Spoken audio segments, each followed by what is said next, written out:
Welcome to London Enlivened, a conversation with Lynn Craig, brought to you by Architectural Adventures. This webinar will provide you with the detailed overview of the Architectural Adventures trip to London, occurring from July 12th through the 20th in 2017. My name is Hasti Hijazi, and I'll be moderating today's discussion. Before we get started, I wanted to provide you a little bit more information about Architectural Adventure Tours. We are the official travel program of the American Institute of Architects. Architectural Adventures works with tour operators to provide travelers with expert-led tours that focus on the architecture, culture, and history of premier destinations. We specialize in small group travel that will provide you with an immersive educational experience. Our approach to travel provides you with the opportunity to explore the world's architecture with like-minded individuals. You'll receive educational guidance and commentary from pre-selected architectural experts, and you'll also have an opportunity to participate in special excursions, gain exclusive behind-the-scenes access, and get insider knowledge to popular sites, as well as lesser-known architecture. The architectural expert for this excursion is Lynn Craig, FAIA. Lynn is an emeritus professor at Clemson University. Lynn, can you tell us a little bit more about yourself? Thank you, Hasti, and hello, architectural adventurers. This is Lynn Craig speaking. I will be your architectural expert for the London Enlivened, our immersion trip next July 2017. I'm very pleased to talk with you today. We are going to have a wonderful time together, exploring London and getting to know this great city and one another. You will have tailor-made itineraries for each day. To make the most of your visit, there will be ample structured and free time to explore the city, shops, museums, art galleries, and city parks. You know, I always travel with 2 pairs of very comfortable shoes. I know we're going to be walking a lot, but it's always nice to change shoes from time to time just to give your feet a break. I am looking forward to reacquainting myself with London. Before returning to the States to teach architecture at Clemson University in 1981, my wife, Julie, and I worked in an architectural practice in England for 10 years, taking many business and relaxation trips to London. This is where I became registered as an architect and became a member of the RIBA. I now teach and practice architecture in South Carolina and have been elected to the AIA National College of Fellows. My design focus has always been on graphic visual communication, using the several freehand drawing techniques such as oil pastel, watercolor, and ink. I have presented urban sketching workshops to national AIA conventions, AIA South Carolina regional conferences, and currently teach freehand drawing to architecture and landscape students at Clemson. You know, students always tell me that they can see me coming, as I always have a travel bag and sketchbook journal under my arm. I have recently published a freehand drawing book called Draw It, and which can be obtained at the AIA bookstore, also via Amazon and other outlets. It's really for anyone who's interested about starting to do drawings, freehand drawings, and others to brush up on their skill. So Hasti, that is who I am, and I'm looking forward to joining the AIA Architectural Adventures in our journey to London, England. Thank you, and let's continue the day-by-day adventure. Lynn, that sounds great. So we'll get started with the day 1 of the itinerary. So this is where travelers are going to depart their gateway city for London, England. And this is going to be Wednesday, July 12th. Day 2 is when we'll all arrive at the hotel, which is the Citadine, South Kensington, London, and I'll talk a little bit about that later on in the presentation. But the Citadine is located within walking distance of Kensington Gardens, Hyde Park, and Natural History Museum, and Gloucester Road's many shops and restaurants. So it's a very great location in London, and travelers will be able to, on this day, be able to familiarize themselves with the surroundings on a guided orientation of that neighborhood. Then in the evening, we'll enjoy a welcome reception and dinner to kick off our stay in London. So day 3 is when the real fun will begin. We'll get a tour of the varied architecture in the West End. So Lynn, what can you tell us? What can we expect to see during our tour of the West End? Yes, well, you know, day 3 is going to be on a Friday, very popular day in London. We're going to be looking at London past and present. The area that we're going to be walking around is called the West End. It is known as Soho and the Trafalgar Square neighborhoods. Center of the office and shopping was some of the world's most famous department stores. For example, there is the Tudor-style Liberty department store, which is a wood-framed structure, and really, really interesting to go in and take a look at the structure of the building. It's just a beautiful interior design of the building. Just down the road also is the John Lewis department store. Shortly, we'll then walk over to Hanover Square. Now, what's interesting about Hanover Square is it is a typical London square, very small space for the residents who live primarily in Georgian residential buildings. They use the park for recreation and general walking. Then walking to the Handel House, which is the image on the screen. It is where George Frederick Handel lived and composed his early music in the 1700s. You know, it's interesting that London has its own Times Square, and that is called Piccadilly Circus, where there is a concentration of activities, shops, and restaurants. Beautiful place, particularly at night, because of all the neon lights and activities going on. Trafalgar Square is not so far away. Designed by John Nash in 1830, it's a very public square, and the National Portrait Gallery is just north of it. There's also a wonderful little pub on Rupert Street, a few blocks north of that square, called the Blue Post Pub, which is a very elegant, old-fashioned pub. You will enjoy going there for a break. Nearby, and I want to make a point of this, from the National Gallery and Piccadilly Circus, just down the street on Piccadilly, is a Burlington Arcade, the Burlington Arcade. It is one of the most popular and interesting little shopping streets with all kinds of elegant shops. And if you can put it on your calendar as a place to visit, this might be the day to do it. That sounds great. I think this trip really affords a little bit of something for everyone. Art enthusiasts, architecture enthusiasts, and then shopping enthusiasts, which I am, definitely. So that sounds like a great day. Yeah, all kinds of possibilities. Actually, you might be overwhelmed, so you have to sort of stick to a plan a little bit and enjoy it as it comes. Because very likely, if you see it, you may not be able to come back, because, you know, time is always the essence.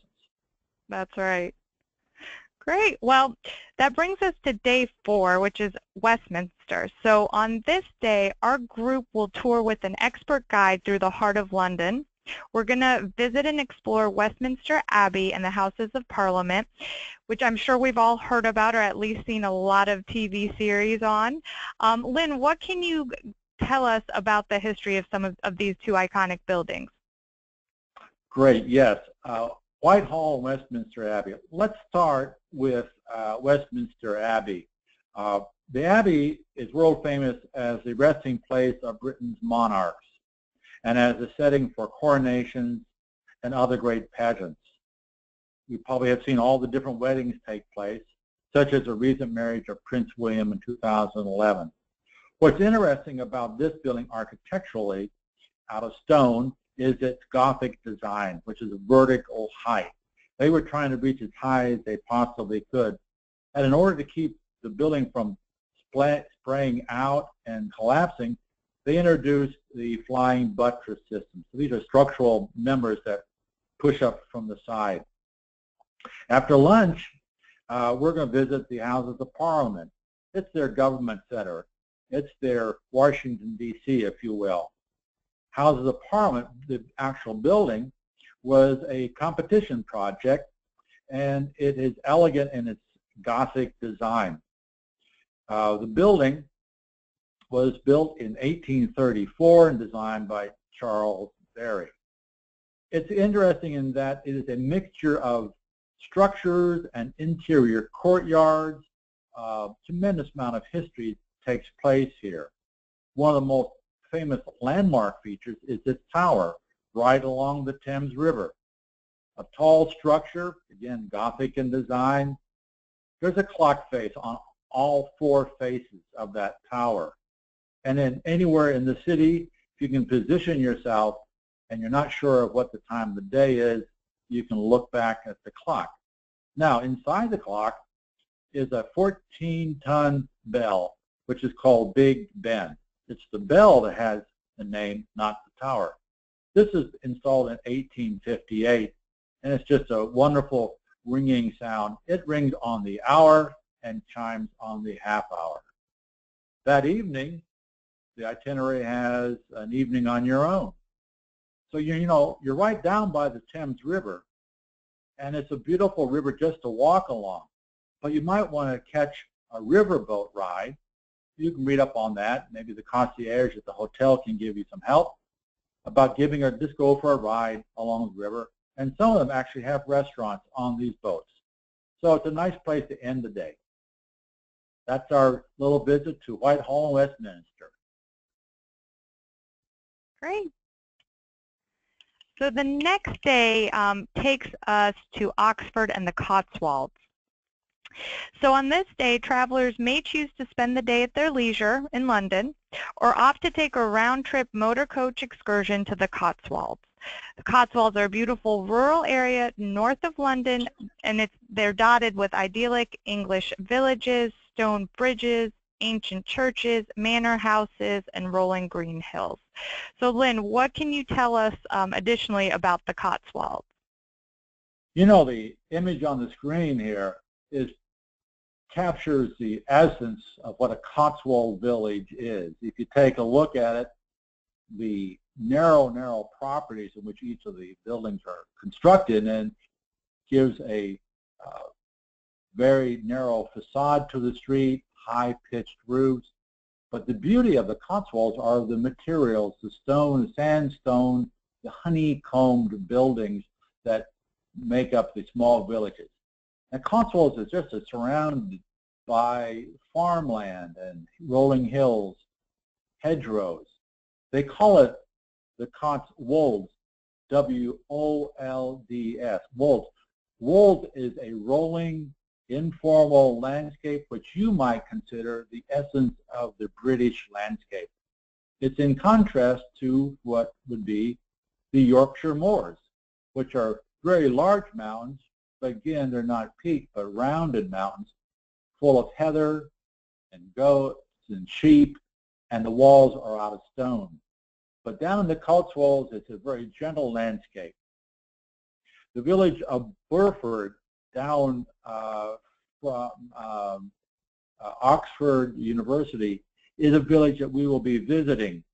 It's also a beautiful example of a small Cotswold market town. You'll find very, very beautiful small shops, antique stores, restaurants, and pubs.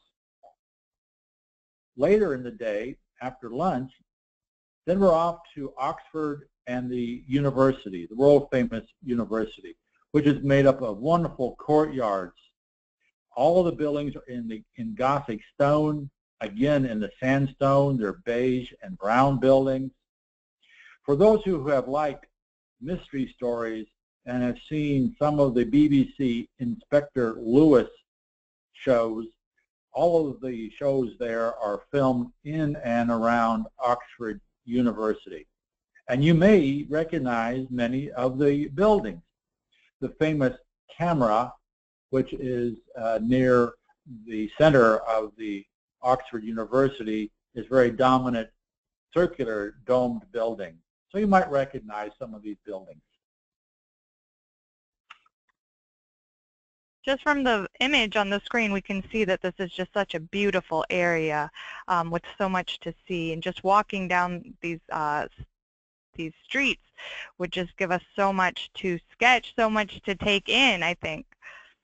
So very, very beautiful day here on day 5. So day 6 will give us a really in-depth look at London's architecture. So on this day, our group will be led on a tour by an architectural historian, and we're going to be looking at London's most significant architecture and providing a detailed and technical description of the materials and methods that comprise some of these notable buildings. We'll give a special focus to the works of Christopher Wren, one of the most acclaimed architects in English history and the man responsible for rebuilding more than 50 churches after the Great Fire of 1666. So Lynn, what can you tell us about Wren's designs and what can we expect to see on this day? Well, Christopher Wren was a very important figure in the reconstruction of the City of London after the Great Fire of 1666. He was a leader. He was an adventurer and he's a risk taker in terms of what he was trying to do. He helped many architects restore the City of London after the Great Fire. He was a master planner. He devised a new city plan, replacing the narrow streets that were there with wide avenues radiating from the piazzas. One of the very famous streets is the Pall Mall, which links the palace with Trafalgar Square. So that was one of his inventions, to open up and make the City of London very healthy. The church spires that puncture London's skyline, so many of them are by Christopher Wren. They form an index to many of the events that have shaped the city. The Norman Conquest of 1066, the Great Fire of London, 1666. So all of this is going on in the area which they call the city. But also the interesting part, this area, it's the main sort of financial district of the city. There are some very famous old buildings around that you will see, but some very, very new and contemporary buildings that are sometimes startling for people who say, now what kind of building is that doing here in London? Well, you got to remember that London is an old city. So you have very old buildings, you'll have buildings after the Second World War, and very contemporary new buildings built just recently. Even one like in 1986, the Lloyd's Bank building, which was known for its high-tech contemporary headquarters of the bank headquarters, has also been added, buildings been added by Sir Norman Foster in the downtown area. Not far from the central area and financial district is St. Catherine's Dock. This is interesting in that it's a revitalization of a former river-related industrial complex. The city has now made this into residential homes for people who want to live in the city, retail shops, and different activities.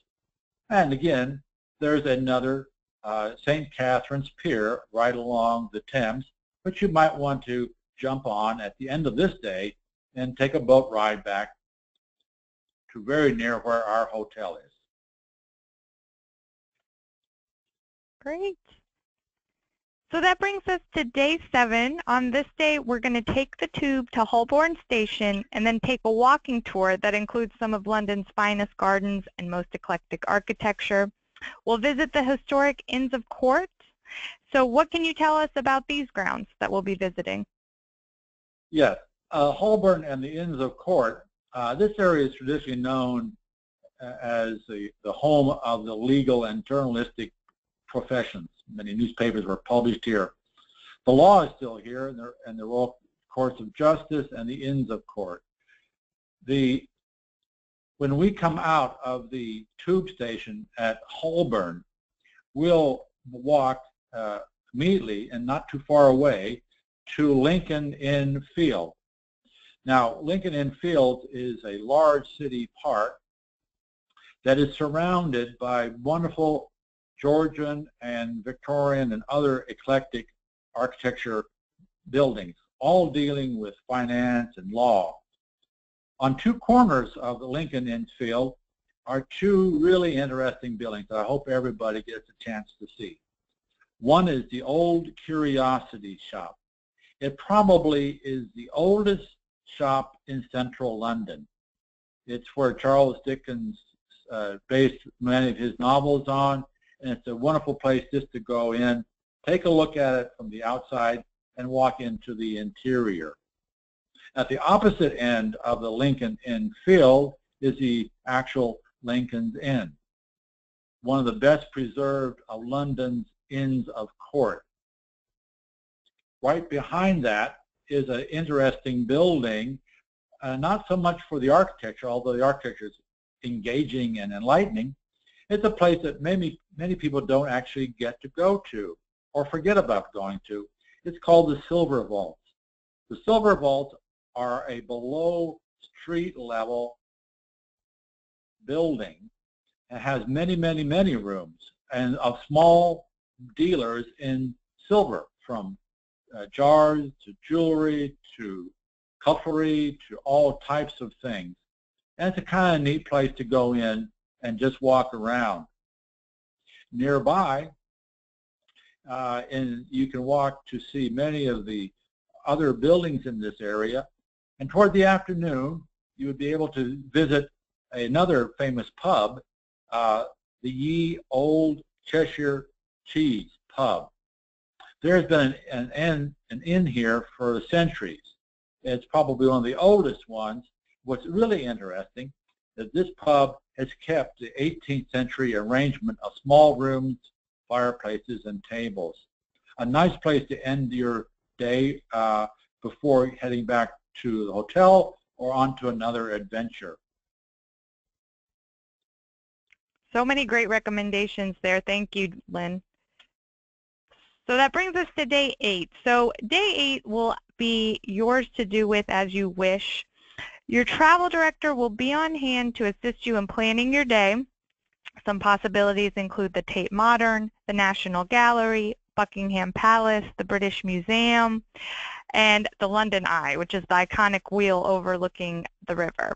So Lynn, what would you suggest, what would you recommend as a must-see during a free day in London? Well, I could suggest all types of possibilities if you haven't had an opportunity to see them yet. But this is what I would like to do, and this is probably I will be doing. I like to get an overview of every city that I visit. So what I'm going to do in the morning is I'm going to go up and get in the London Eye. Now that's a big Ferris wheel, actually just across the river, Thames River, from the Houses of Parliament. Go for a ride on that, and you'll be able, as you go up, you'll be able to see London from an elevated view.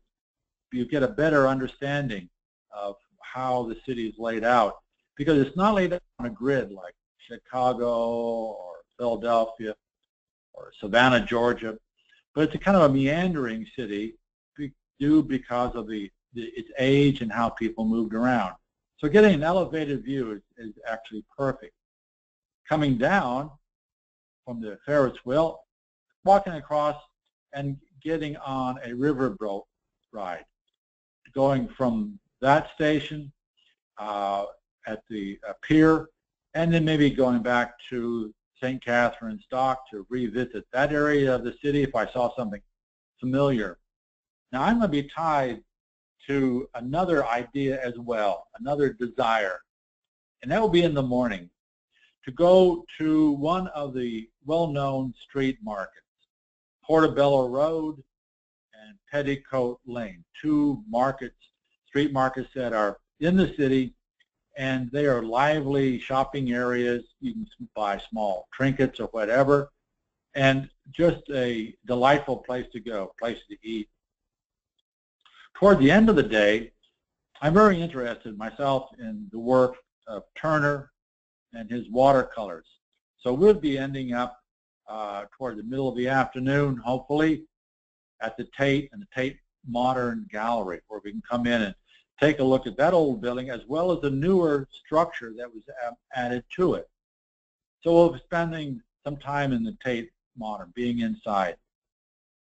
Toward the end of the day, in the early evening, we hope to get some tickets to go to a West End play. Now, this is a must-do if you're in London, because their musicals are so famous and well-performed. It's just going to be a hard day to decide what you would like to do. But I think our architectural adventures will possibly have seen a lot and maybe want to go back to any of the places we visited, or maybe go on out to take a trip out to one of the large gardens, one of the parks that we haven't had a chance to see. Kew Gardens is a wonderful place to visit. Rather wonderful greenhouses with exotic plants. Well, this is going to be an exciting tour. I'm looking forward to it. I know you will have a special time as well. Thank you, and I'm looking forward to seeing you soon. Thank you so much, Lynn. So I think it's evident that we're going to be learning a lot and seeing a lot on this trip. This trip is eligible for up to 8 learning units for AIA members. So you can ask us any questions about that after today's webinar. And it brings us to day 9, our last day of the trip. Sadly, we'll be departing London on this day. Lynn, I want to thank you very much for not only agreeing to be the architectural expert on this trip, but to giving us a preview today regarding the trip. Any closing comments? Well, yes. I would say on the final day, you're going to be overwhelmed with all kinds of good memories. If you have taken a journal, notebook along, certainly try to fill it out with your observations. You know, exchange emails with friends if you met on the trip, and you might want to join them later on for another trip by AIA. That's always possible. But first of all, on that last day, make sure you enjoy your English breakfast, say goodbye to your new friends, and then head for Heathrow. I know you'll have great memories, and now you'll have a better understanding of London. I certainly have enjoyed talking with you today, and we'd love to have you on our journey to London next July. Bye for now. Thank you so much, Lynn. I just wanted to link to the accommodations. As I mentioned, we'll be staying at the Citadine, South Kensington in London. So please visit their website to get more information, and we're also happy to answer any questions that you have regarding the itinerary or the accommodations. Just contact us at 1-800-293-5725 or by email at travel@architecturaladventures.org. You can also visit our website to sign up for updates and view information about other itineraries at architecuraladventures.org. And you can also view our 2017 schedule of trips, and you can see them listed here. So I want to, again, thank you, Lynn, for your time and giving us a preview to London Enlivened, and thank you to everyone for joining us today. Have a great afternoon. Thank you, and goodbye.